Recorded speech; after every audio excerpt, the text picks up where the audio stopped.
Buenas tardes, jóvenes. Vamos a dar inicio a la sesión del día de hoy.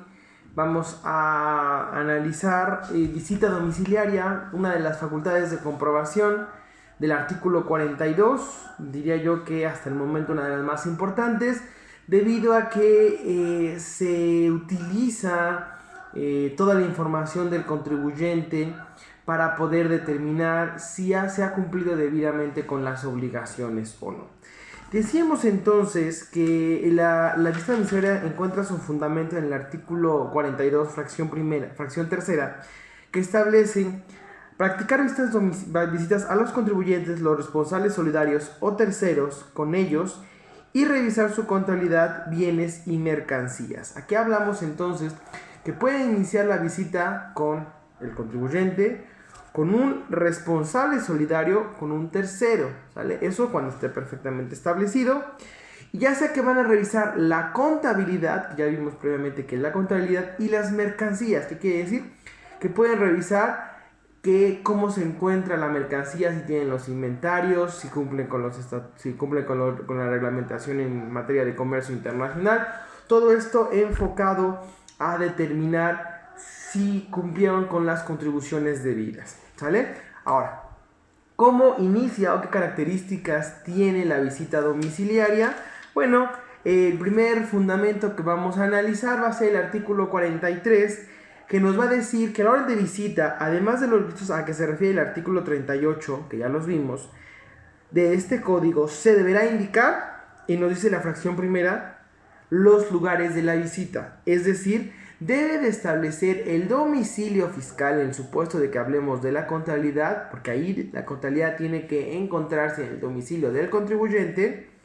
Debe establecer perfectamente bien cuál es el lugar a visitar. Si no trae el lugar completo con la dirección correcta, eso será una causal de nulidad del acto, ¿sí?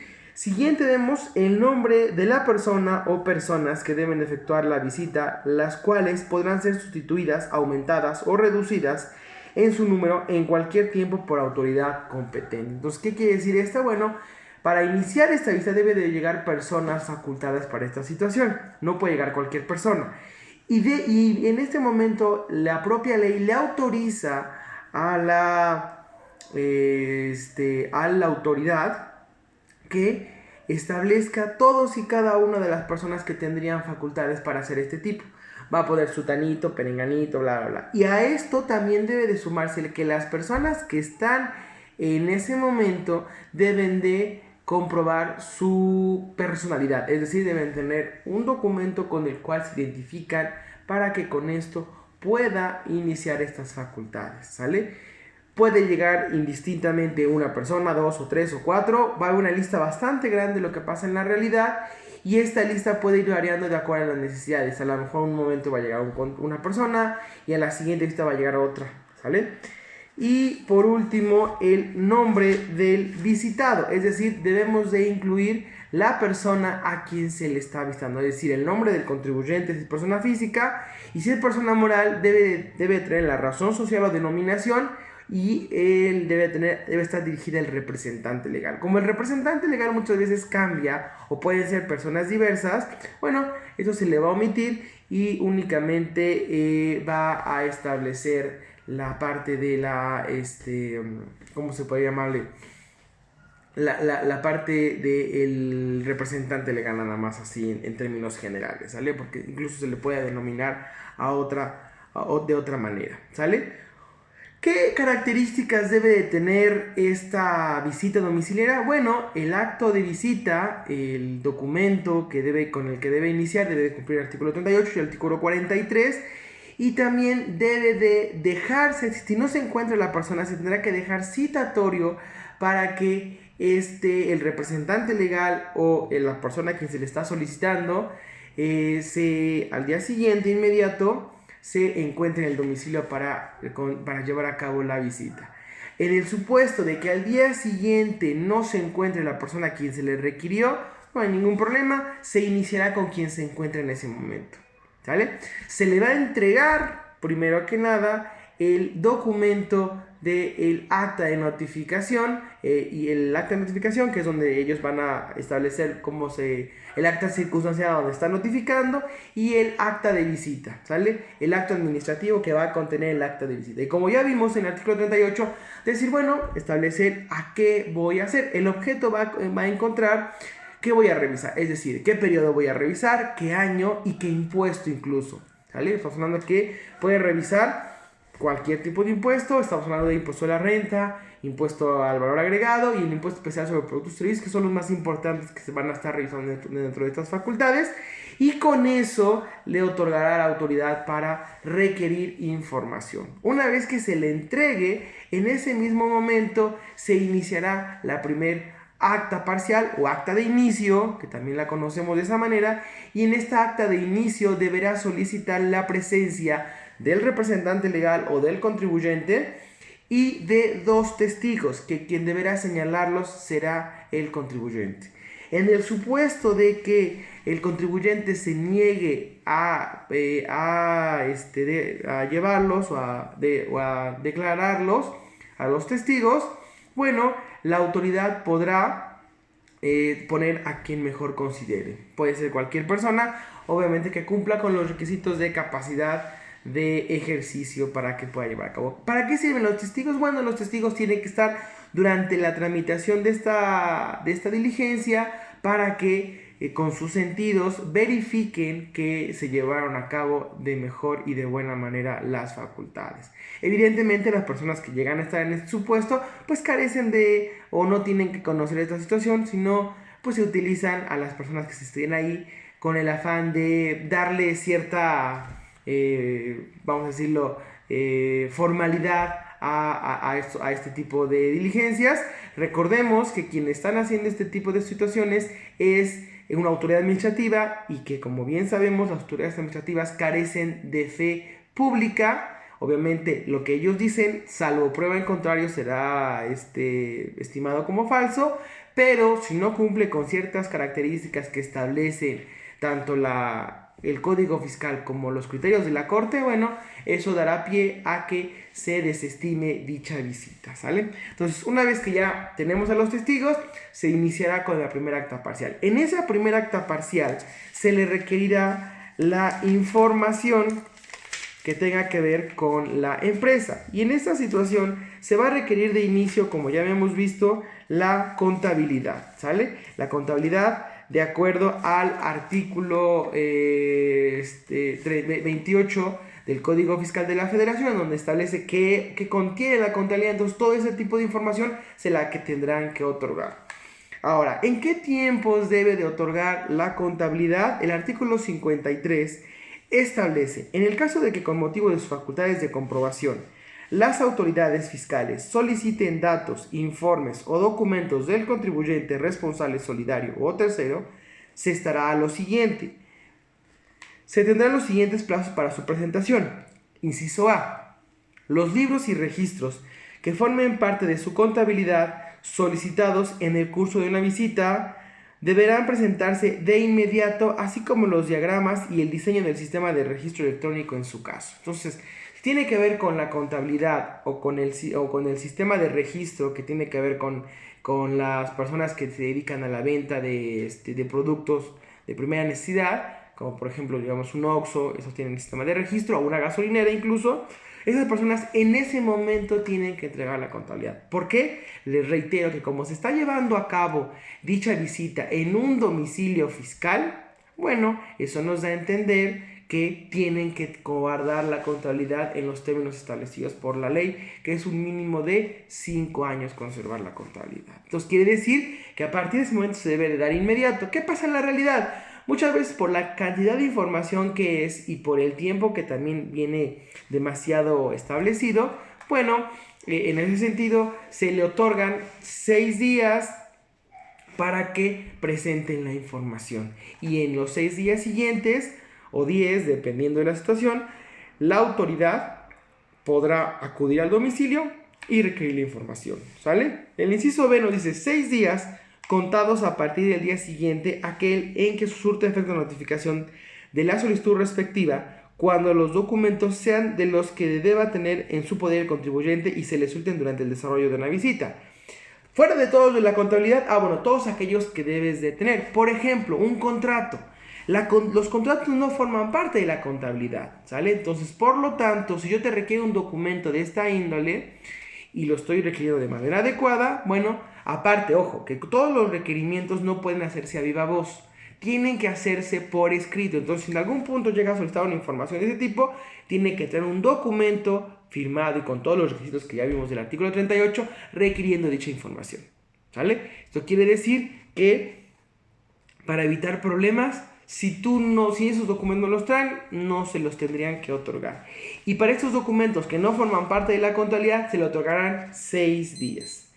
Y el inciso C nos dice que habrán 15 días contados a partir del día siguiente a aquel en que surta efecto la notificación de la solicitud respectiva en los demás casos. Ok, cuando no sea contabilidad, cuando no sean documentos que sean de fácil acceso para el contribuyente, en todos los demás les otorgarán 15 días. Sale a lo mejor una información que yo no la tengo, que la conserva alguien más, porque no forma parte de la contabilidad, pero tengo acceso a ellos, es mi obligación tenerla, entonces tendré 15 días para solicitarlo.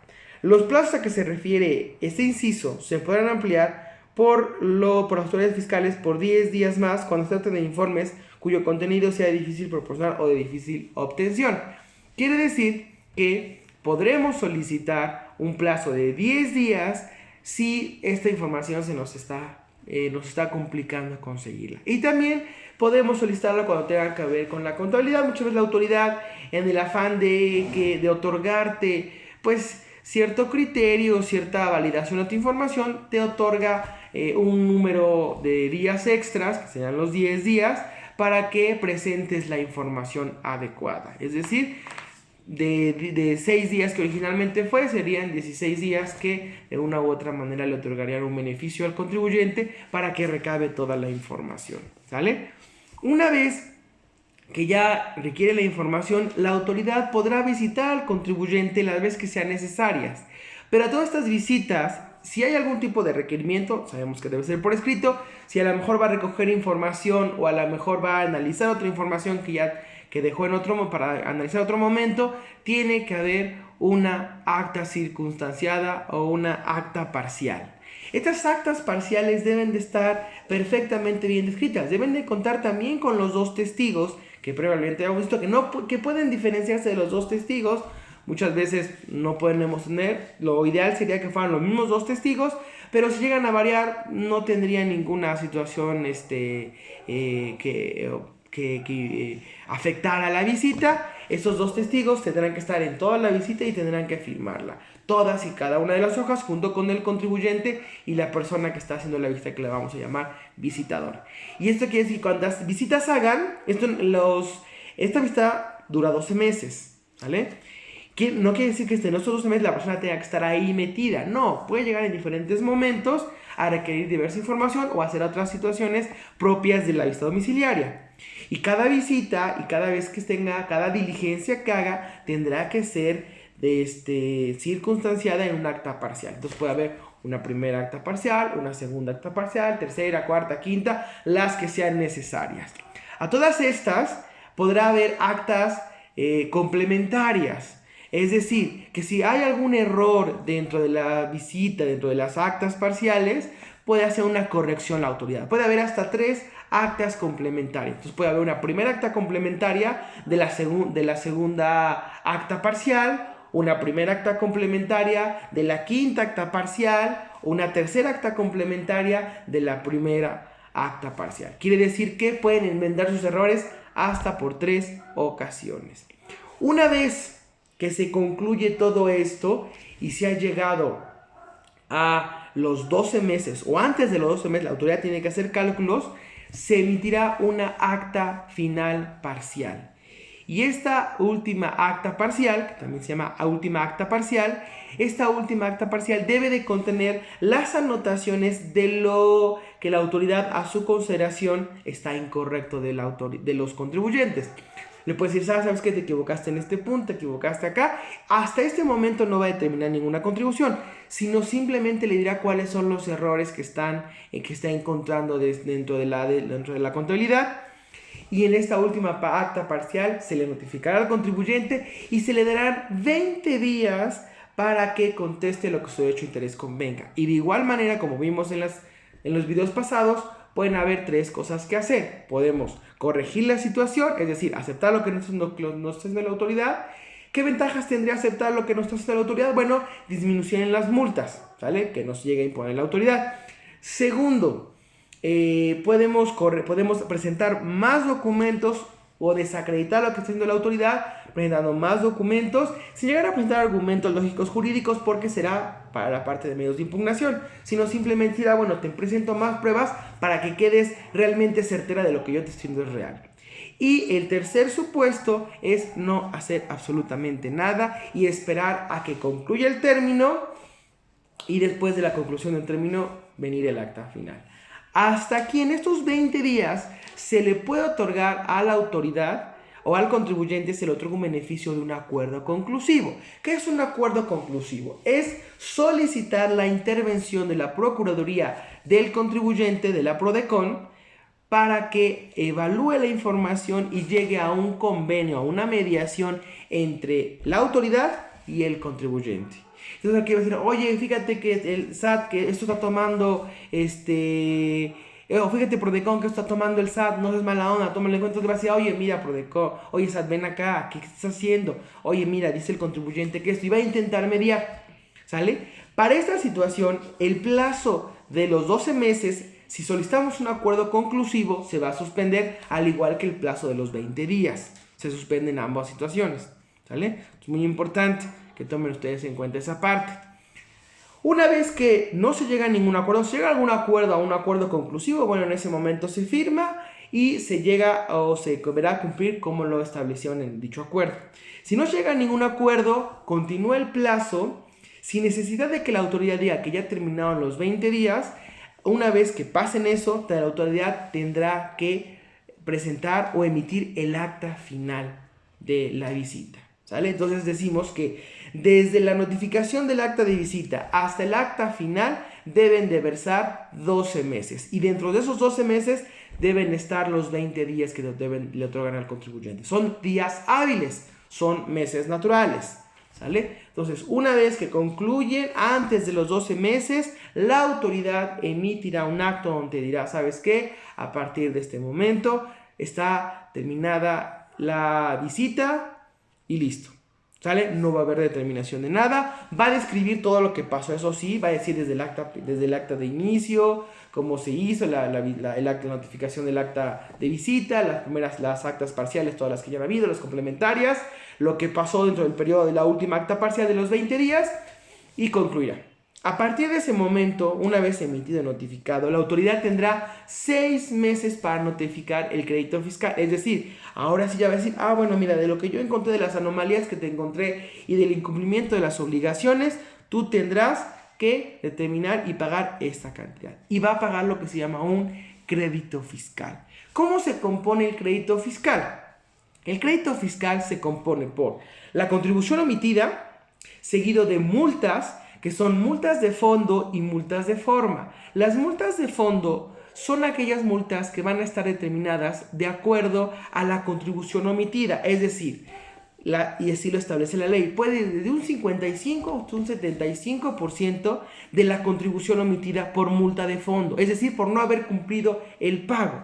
Y las de forma va a ser por las que tengan que ver con haber presentado declaraciones, haber presentado el pago, haber hecho informes, haber dado una información que no era debida. Todo este tipo de cuestiones son de forma. Entonces ya tenemos contribución omitida, multas, luego viene la actualización, que es la cantidad extra del valor de dinero al día de hoy.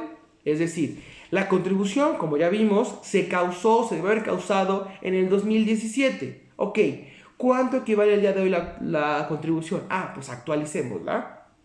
Los recargos son los intereses que se va a establecer, vamos a decirlo como tipo interés moratorios, por haber no cumplido de manera adecuada las contribuciones. Y luego vienen los gastos de ejecución y los gastos de notificación, ¿sale? A los primeros los vamos a llamar, todo esto son créditos fiscales. Desde las multas hasta los gastos de ejecución los vamos a llamar accesorios de las contribuciones y van a encontrar su fundamento en el artículo, en la última parte del párrafo, en la última parte del artículo 2 del Código Fiscal de la Federación. Y el fundamento del crédito fiscal lo vamos a encontrar en el artículo 6 del mismo Código Fiscal de la Federación, ¿sale? Entonces hay que entender perfectamente bien cómo se compone y qué es lo que nos va a notificar al contribuyente. Una vez que se notifica dentro del periodo de los 6 meses, el contribuyente tendrá un plazo de 30 días para impugnar, teniendo elección de recurso de revocación o juicio contencioso administrativo, que será de acuerdo a su elección. ¿Qué pasa si no se cumplen los 12 meses o los 6 meses de la notificación del crédito fiscal? Simplemente todo queda sin efectos, ¿sale? Aquí hay algo que tomar muy en cuenta y es bastante interesante, bueno, interesante entre comillas, pero hay algo que tomar en cuenta de lo que establece la propia autoridad y lo vamos a encontrar en la fracción octava del artículo 46, que nos dice: cuando de la revisión de las actas de visita y demás documentación vinculada a esta se observe que el procedimiento no se ajustó a las normas aplicables que pudieran afectar la legalidad de la determinación de crédito fiscal, la autoridad podrá de oficio por una sola vez reponer el procedimiento a partir de la violación formal cometida. Y aquí hay que entrar al análisis. ¿Qué quiere decir? Ojo, dice de las actas de visita y demás vinculadas a esta, es decir, desde el acta parcial hasta la última acta parcial, de la primera hasta la última acta, incluso de la visita, desde la notificación de la práctica de la visita. Si encuentra alguna anomalía de forma, la autoridad, por propio derecho, establecido en la fracción octava, podrá decir: bueno, este procedimiento se queda sin efectos y reiniciamos, ¿sí? A esta situación lo vamos a llamar un poco más adelante, lo vamos a llamar, es un principio que se llama el principio non bis in idem, que quiere decir que nadie puede ser, en materia penal, nadie puede ser juzgado por el mismo delito 2 veces. Esta es una excepción de ese principio que también es aplicable en materia fiscal. Recuerden que dice el principio: nadie puede ser juzgado por el mismo delito 2 veces, salvo que se encuentren pruebas nuevas. En este caso, la autoridad intenta hacer lo mismo. Vi que hay un error en el procedimiento, corrijo antes de que concluya y reinicio el procedimiento, ¿sale? Entonces, esto puede pasar hasta antes de la última acta parcial. Una vez presentada el acta final, ya no puede hacer absolutamente nada. Y si se llega a equivocar o llega a haber un juicio o llega a haber un recurso y lo llega a perder, esta situación queda totalmente inamovible. Ya no podría ser movida, salvo otras situaciones que a lo mejor veremos más adelante, ¿sale? Entonces, hasta aquí la visita domiciliaria es una de las facultades más importantes. ¿Por qué? Porque se está requiriendo mucha información. La autoridad tiene acceso a toda la información del contribuyente, tanto financiera como económica, como incluso jurídica, y con ello determinar los créditos fiscales derivados del incumplimiento de obligaciones, ¿sale? Que tengan una excelente tarde, nos estamos viendo después, hasta luego.